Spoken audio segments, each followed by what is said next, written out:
Hi. First of all, I would like to encourage you all that you do ask questions and interrupt me if you have anything you want to comment on. One of the purposes of giving this presentation is that... Sorry. Okay, I'll start over again. What I was trying to say is that you please interrupt or comment or afterwards on the presentation, as my main reason for giving the presentation is that I need feedback and I would really love to hear what other people have experienced regarding integrating networks. So, yeah. The background for this is that in 2004, our company TDC, that some of you might know as Tele Denmark, acquired Song Networks, a Scandinavian network, which was AS3246. And we decided relatively fast that the two networks were supposed to be merged into one network in order to provide support for products all over the area.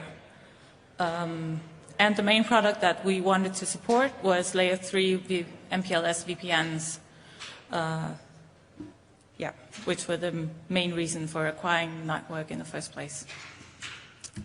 So how do you do that? We had two networks. They were both running ISIS as IGP. They were using BGP for VPN and internet routes. So it seems like a pretty straightforward thing to do. Just merge the ISIS domains, change the AS numbers on the PEs and the Ps, and align configuration, and we're all done. Should be done in a couple of months, and we'll all be very happy. This was back in 2004, please. So the world does not look like that when you're out in the real life.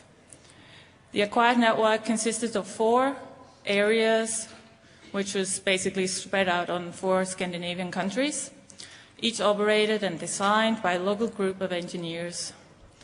And the fact that we acquired that network did not change the fact about who were engineering and running the networks, at least not in the beginning. So for each of these 4 areas, we had a different set of issues that we had to take care of in order to integrate the networks. And a couple of examples is that in one area we had basically 2 parallel networks that were spanning the same area, running each a different AS and different customer configurations and all that kind of thing. Other areas consisted of old types of equipment that would not support our security requirements and so on and so forth. So that meant that each area had their own specific issues to take care of, so we could not do like a big bang integration in one step. So we came up with a plan that find some way to split part of the network, of the acquired network, from the rest of it, and then do an integration of that part that was split out. And when that was done and over, we could start on working on the next one. So that was what we were trying to do. Okay.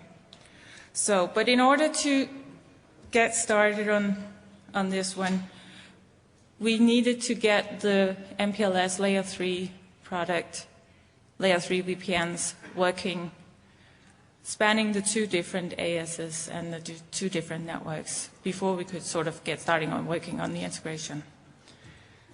So that's what we call the RFC 4364 Jumpstart. So that was how do we make the customers' VPNs in the 2 networks talk to each other. So we could use the option A option, which is to connect the VRFs in the 2 different networks by setting up a back-to-back connection. So we started out doing that, but if you guys should start out and try and learn from what we did, don't do this. It seems like easy and simple, but when you're going to merge into, when you're going to change the configurations back because you have integrated your IDP or you want to do the option C thing that we're going to talk about, you have a hell of a lot of pain by migrating the customers, believe me. Instead, we would recommend that you use the option C option to connect MPLS networks. And in short, that consists of you have EGPP sessions where you send a label on border routers between the two networks. So that will give you MPLS label switch path from end to end, from one PE in one network to the PEs in the other networks. And then you have eBGP sessions between your VPN route reflectors in order to exchange the customer's routes. So next we will try to go through on how can you do that. And here's a little drawing of the two different options. So on top we have the option A connection, where each VRF that you want to connect, or each two VRFs you want to connect, one in the 3246 AS and one in the 3292 AS, you need to configure the customer on the link between the two networks. In the option C case, you just need to have the option C connection established, and then you could get things done automatically. Okay. Yeah. So I'm going to go into the details about how you make an option C connection. What it consists of is that you use eBGP to signal the loopback addresses and the labels for the loopback addresses between the two ASs. And then when you receive the loopbacks, you redistribute them from BGP into your ISIS or whatever IDP you're using. You need to enable MPLS forwarding on the links between the two networks, and then you have created a possibility to have the label switch path from one PE to another PE in the two networks. And you will be able to switch traffic on the link as well, which is a minor detail, yet you want to make sure. Yeah, so we're going through the actual configurations of this. And please interrupt or comment if you have any of those things. Yeah. First, for your... Yeah. This is how do you get your loopback addresses into the BGP so you can actually send them to the other network. I'm sorry about the dots in the, they were supposed to be removed on the slide. So you have your router BGP configuration, and we have the statement to redistribute ISI's level 2 route map into BGP. The route map is on the next slide, and then you have the neighbor where you announce your BGP, and then you accept something from your peer, and then don't forget the send label statement, which is the one that will make sure that you actually send the labels to the other network.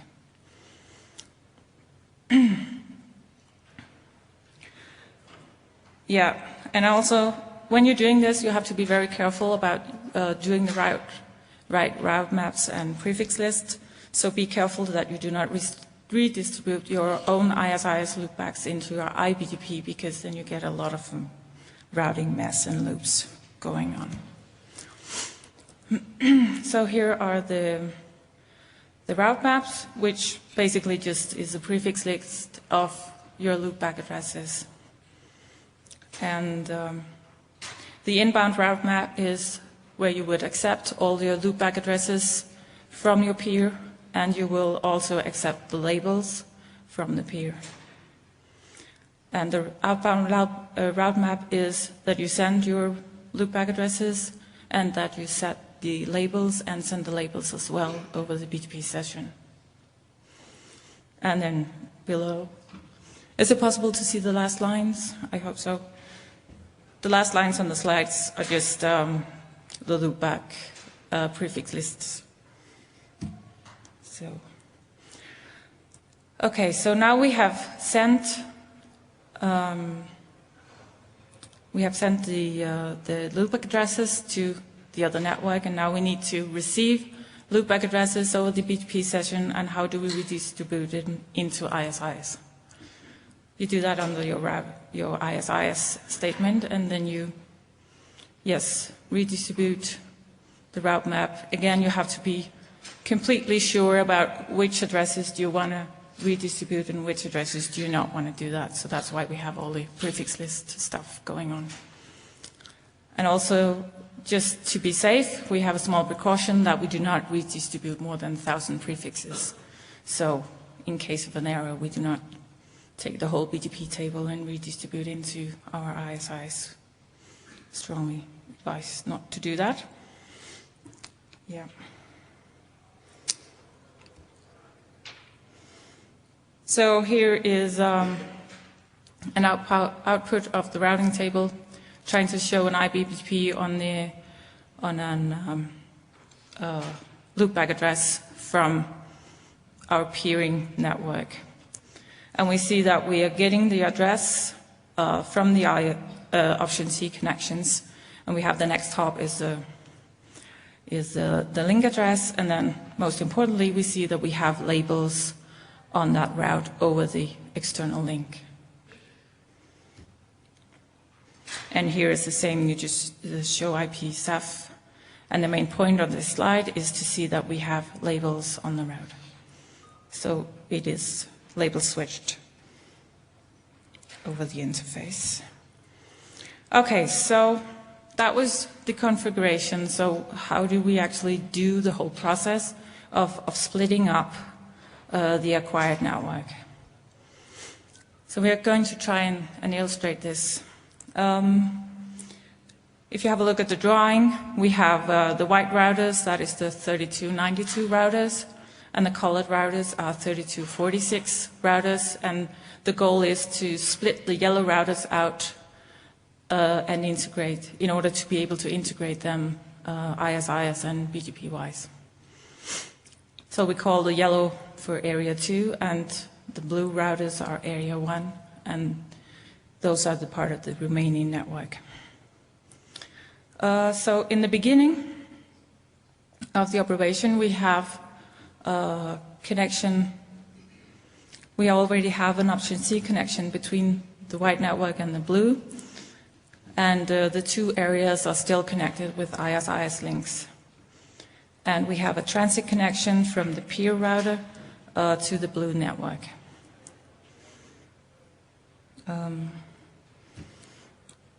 And why do we want to do this? So the purpose of it is to split it into two ISIS domains, so we could be able to flush so we are able to flush the ISIS LSPs that we do not need in that area that needs to be integrated. And another reason for doing this was that we also had authentication issues in parts of the network that needs to be fixed. So this part that we want to split out to integrate in the first operation does not have those issues. And then good advice, if you want to do this, is to lower your LSP lifetime. Otherwise you can wait quite a long time to have the whole table flushed.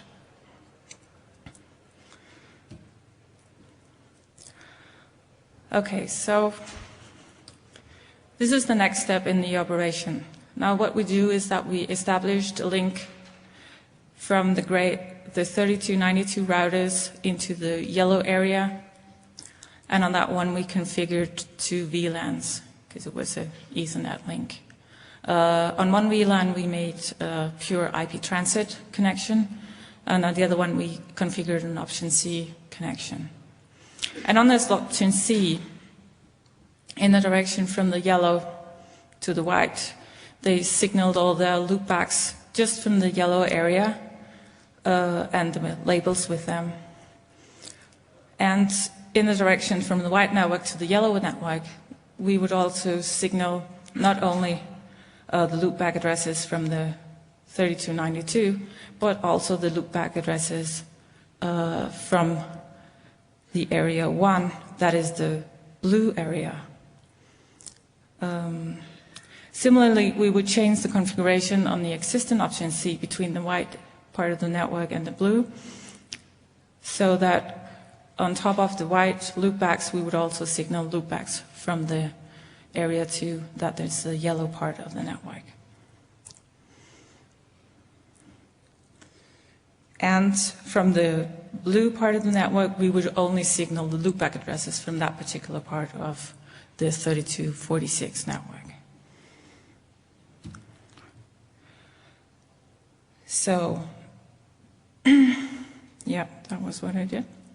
So now we have the situation that we have split out the signaling, so that on the top link we had only the loopback addresses from the yellow part were exchanged on that connection, and only the loopback addresses from the blue part of the network was exchanged on the link between the white and the blue routers.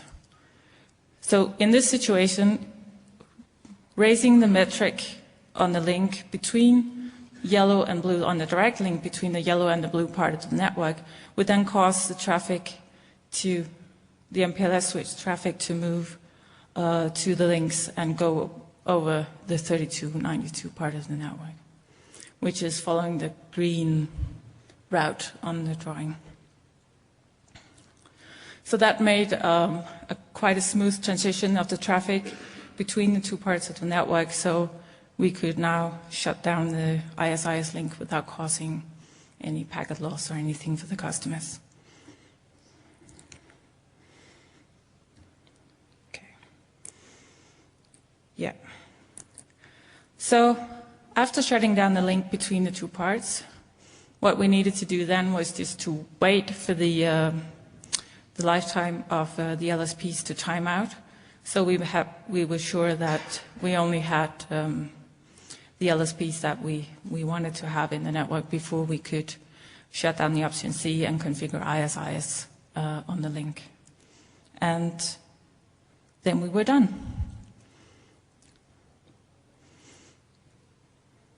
Okay. Oh yes, just to make sure, we kept the transit connection between yellow and white in order to keep the traffic there. So how does traffic run now? We have only talked about the MPLS traffic so far, but how does internet traffic run in this situation between the two ASs and between customers in the two ASs and between customers in 3246? So internet traffic between 3246 customers in area 1 and in area 2, and between customers in one of the area and an IX in one of the two areas, would all go over the LSPs, and that is over the new ISIS link and over the old option C connection. Internet traffic to customers in yellow area would go via the transit connection that was on the new ISIS link, and in blue area there would be no change. Internet traffic would go the way it always had gone over the transit connection. So the interesting part could be what happens when you start actually converting PE routers in the yellow areas to the new AS 3292. So we now have a gray router up in the corner in the yellow network, and it is now converted to 3292. How does traffic flow then? Well, ordinary internet traffic and traffic between customers in the rest of 3292 just flows over the ISIS. There's no problem and no change in that. Also, traffic to customers in the blue area would just flow over the transit connection, because that was just a different AS now. But traffic between an internet customer on the converted router and an internet customer on a PE router in the yellow network, we have to be careful what we do here. In this case, we have to leak more specific 3246 routes to the converted router. Otherwise, we would have the traffic follow the red path, which is red because we don't want that. Because in the case we did not leak the more specific, we would go and send the traffic to the aggregates that is announced on the transit connection to the blue network. And then the traffic would move into the blue network and use the option C and the ISIS link to go back to the customer in the yellow network.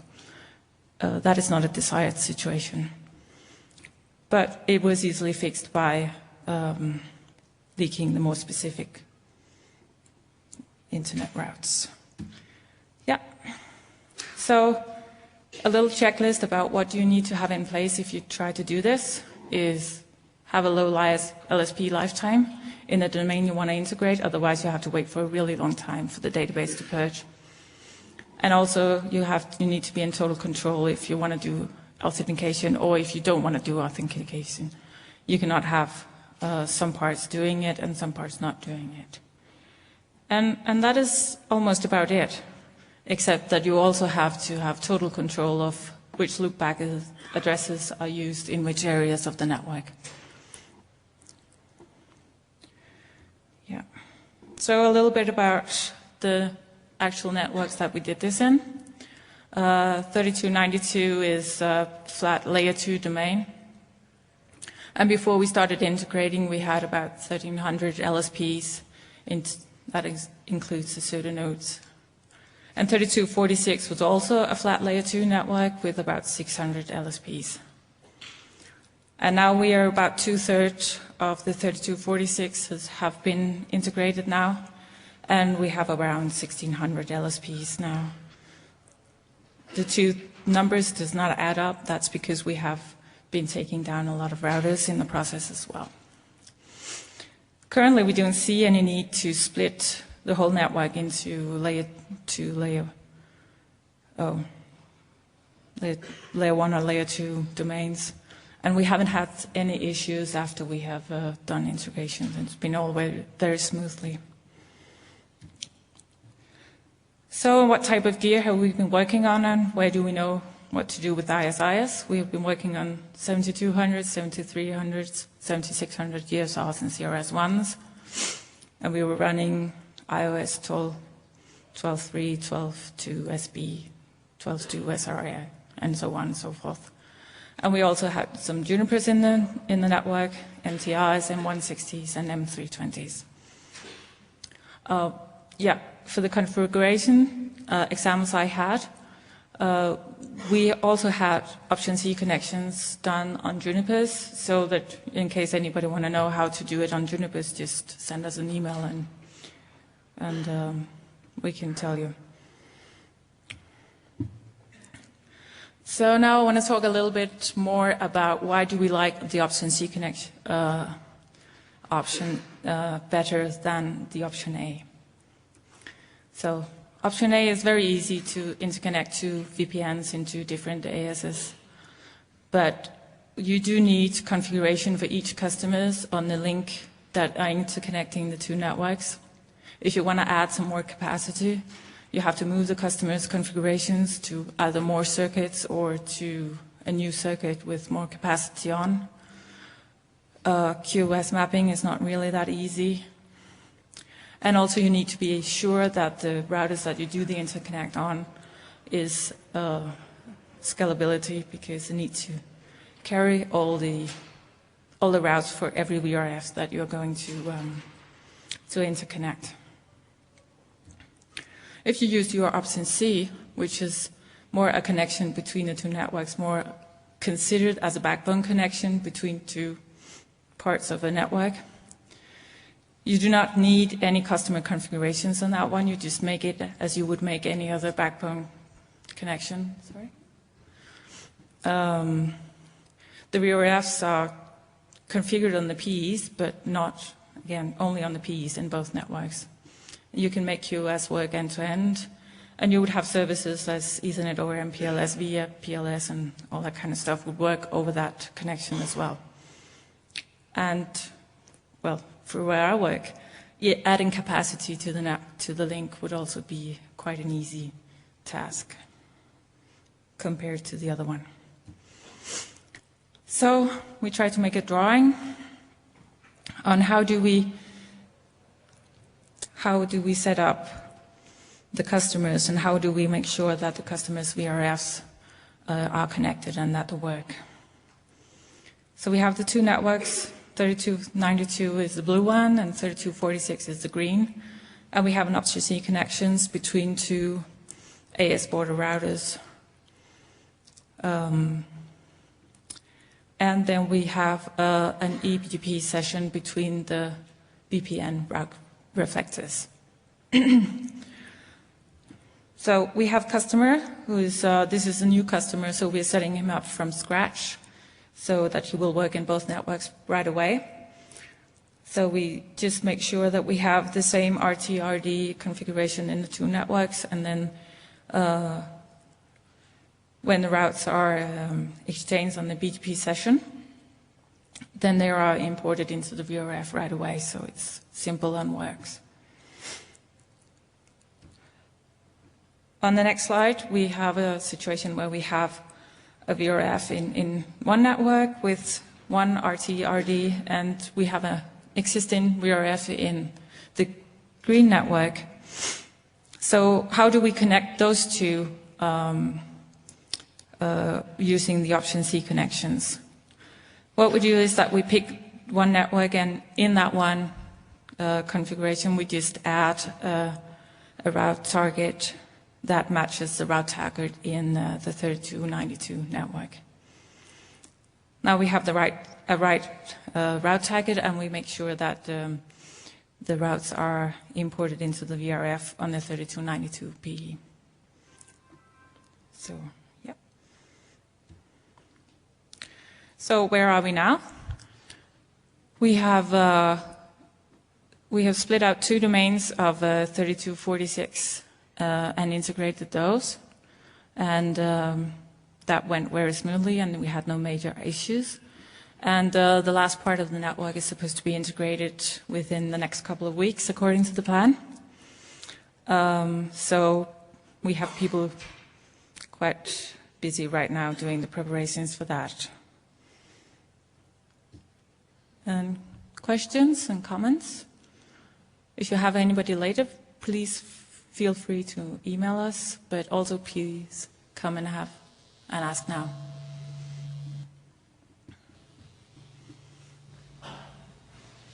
Hi, Nina. Guy from Limelight. I was just wondering if you could go over some of the ISIS authentication issues you mentioned, because I don't really understand where that would come into play, really.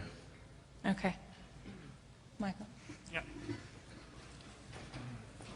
Actually, what we had some network gear in the network we tried to, or we were integrating that didn't support authentication. And actually, you need all LSPs to be authenticated. So either you disable authentication or you authenticate all of your LSPs, because elsewhere, when you exchange them between routers, they would not get acknowledged, and you would simply just have the traffic being on the link, so to speak, all of the time. So what we've done for the authentication is to configure authentication in the integrated or the network we're trying to integrate. But you can configure sender only on Cisco and the equivalent on Juniper. So the LSPs are authenticated, but the authentication in the network being integrated isn't used, so to speak. So when the LSPs are being flooded into the 3292 network, authentication is there. Another possibility, of course, is to get rid of the hardware that cannot do authentication for ISIS, and or not to run ISIS on those boxes, and that has also been done. So take care of the ISIS things, and also be very, very sure about which loopbacks are being redistributed between the networks, so you aren't creating any loops. Things can go horribly wrong if you aren't absolutely sure about what you're doing. But if you are that, and as Nina has mentioned here, actually it's quite easy, somewhat to do, and MPLS gives you a lot of tools to route traffic the way you want, so to speak.